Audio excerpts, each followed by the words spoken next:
mengadaptasikan materi bioteknologi untuk memenuhi tugas mata pelajaran biologi yang diberikan oleh Ibu Lilis Herja.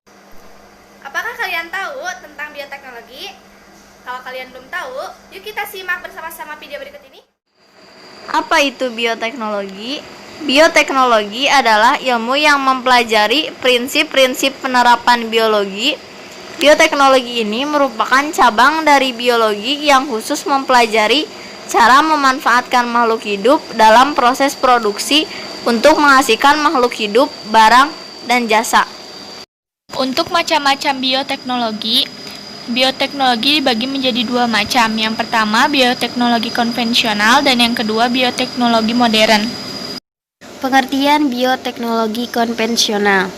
Bioteknologi konvensional merupakan proses bioteknologi sederhana dengan memanfaatkan mikroba, proses biokimia, dan genetika secara alami. Contoh proses bioteknologi konvensional adalah fermentasi dan hidroponik. Ciri dari bioteknologi konvensional adalah menggunakan teknologi sederhana. Contoh bioteknologi konvensional. Yang pertama yaitu roti.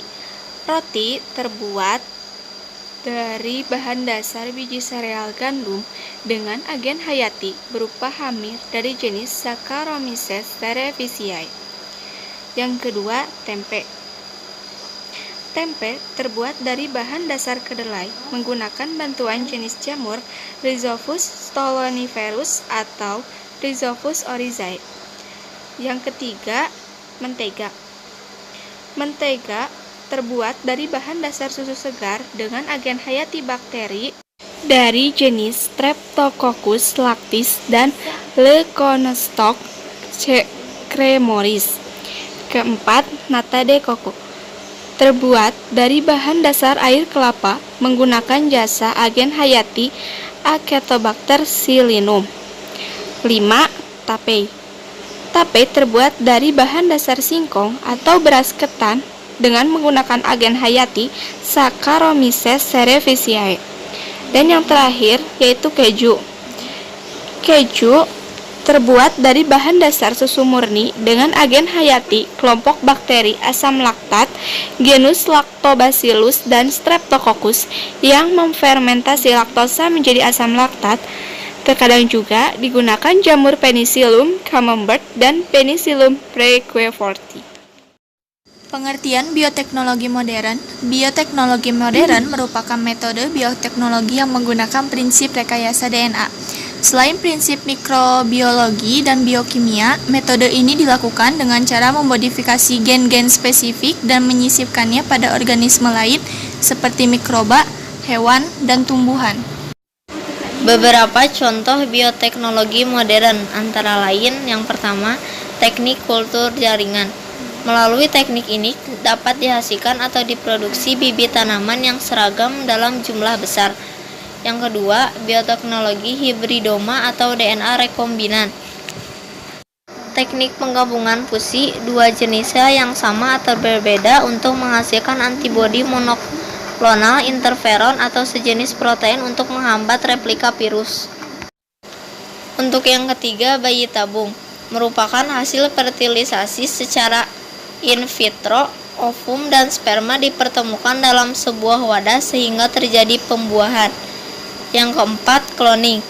Transfer inti sel autosom atau diploid ke dalam ovum atau haploid yang telah diambil inti telurnya.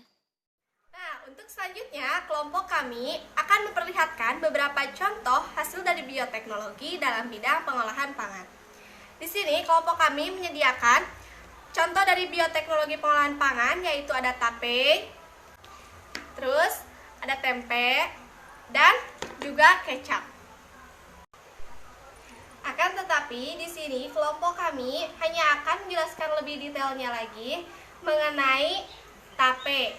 Berikut juga dengan cara pembuatan tape. Nah, untuk lebih jelasnya, mari kita simak video berikut ini.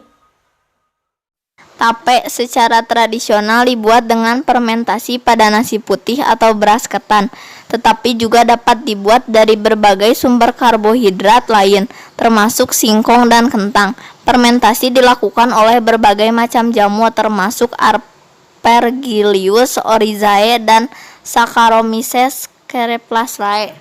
Untuk bahan pembuatan tapai, yang pertama tentunya singkong, yang kedua ragi. Ragi yang digunakan dengan ditabur pada bahan tape ini adalah media biakan dan spora yang berasal dari jamur yang saya sebutkan dan digunakan untuk mengawali atau starter kultur pertumbuhan jamur fermentasi ini.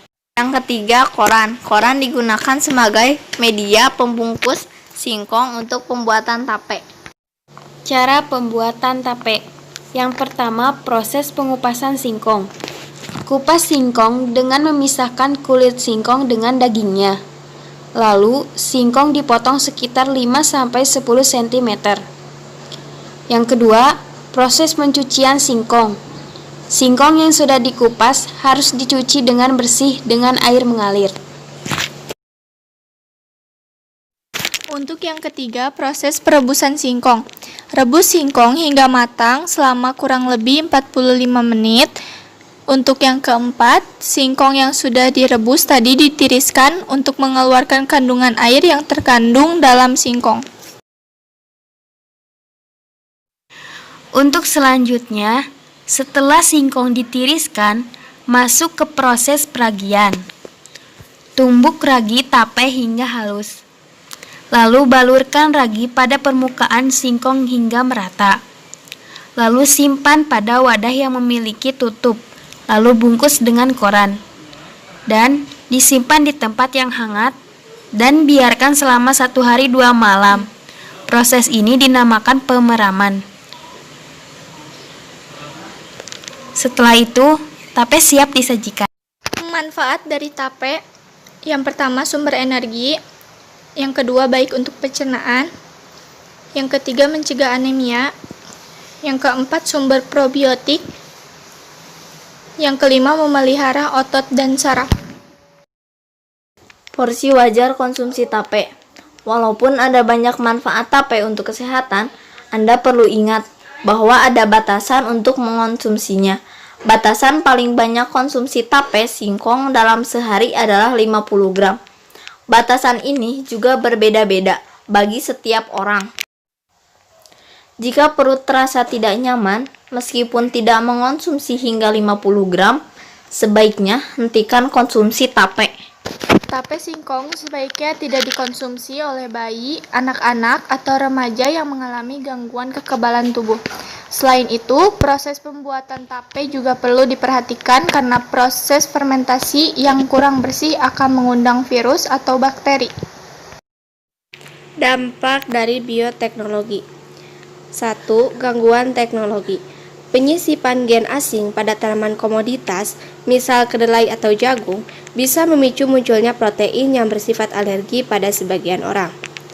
Yang kedua, terganggunya keanekaragaman hayati dan ekosistem. Kecenderungan masyarakat untuk hanya menanam tanaman varietas unggul menyebabkan tersingkirnya tanaman varietas lokal yang tidak unggul. 3. Ketergantungan pada teknologi. Jika tidak menguasai perkembangan bioteknologi, sangat mungkin masyarakat kita akan selalu bergantung pada produk yang dikembangkan oleh perusahaan bioteknologi besar. 4. Timbulnya kontroversi. Rekayasa genetik dapat ditimbulkan kontroversi di masyarakat ketika terjadi penyisipan gen dari hewan ke tumbuhan atau dari manusia ke hewan. 5. Munculnya patogen super. Lepasnya mikroba yang telah direkayasa dapat menyebabkan terjadinya pertukaran genetik dengan mikroba patogen sehingga patogen tersebut memiliki sifat-sifat yang membuatnya menjadi unggul.